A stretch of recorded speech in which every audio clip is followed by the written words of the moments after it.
Well, hello, parents out there. I am one of you and also raise a number of children, and we all know that there are certain problems that come up, and sometimes we can help them, and sometimes we need some extra help. And there are two folks here who are involved in that kind of thing. Dewey Rosetti, who is founder and president of the Parents Education Network. Very nice to have you here. Thank you. And Laura Maloney, who is a program director. Both parents? Yes. Both parents? Both have had problems? Yes. Okay, there we go. That's the end of the program. That's all we needed to know. The problems are all fixed. Yeah, right. But a lot of things we were talking about before, of course, is that sometimes children are having problems in school and so forth, and you don't really realize. You think, oh, they'll get over it or they'll get past it. How do you help these kids? Well, the first thing that happens is the kids go to school and hit the wall if they have learning disabilities. And what we do is we come in and we talk to the parents, and we offer a lot of resources to help parents help their kids get through the obstacles that are offered by our school system, which is really not geared to work with kids who learn differently. Yeah, okay.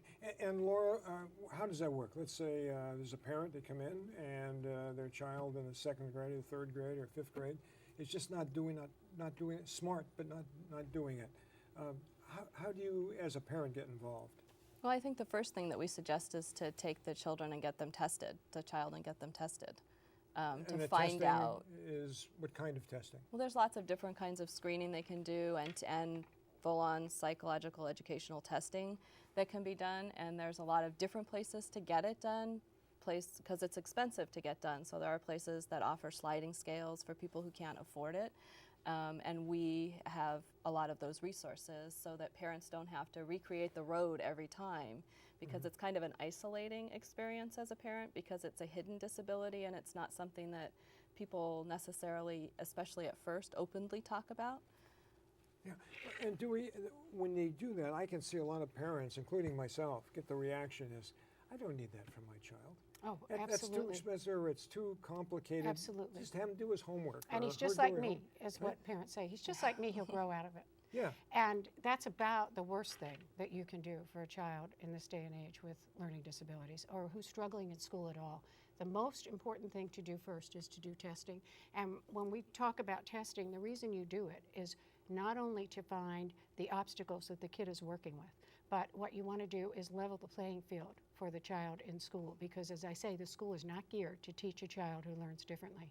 So there are tons of tools out there and resources and people who can help you if you know where the child's breakdown is. In the meantime, the most important thing for a parent to do besides testing is to stress the strengths of the child and to tell the child they can do it and to tell the child they are not dumb, which is what they decide on their own, that they are not they lazy. start feeling that way, don't they? Absolutely, it's right Because away. they are smart and they find things that are so challenging that they can't do and they don't know why.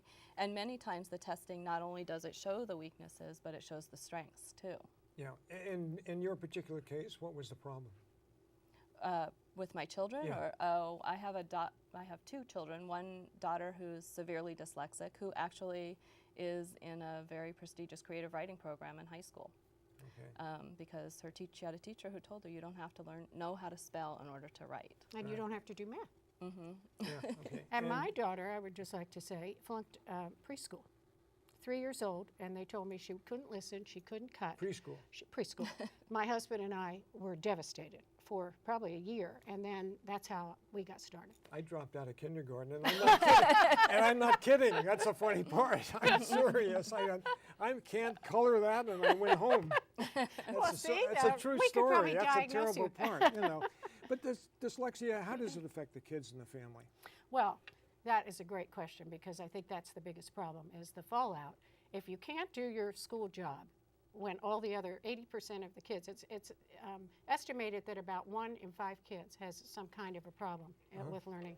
If you can't do what the other 80% of the kids in the class are doing, the only place you can go as a kid is to say, I'm stupid, I'm lazy, I'm a bad person, I'm doing something wrong. And the self-esteem goes right down the tubes. Well, I appreciate both of you being here, Dewey Rosetti and Laura Maloney, and they're both parents. They're both doing what they can with the Parents Education Network to help their children.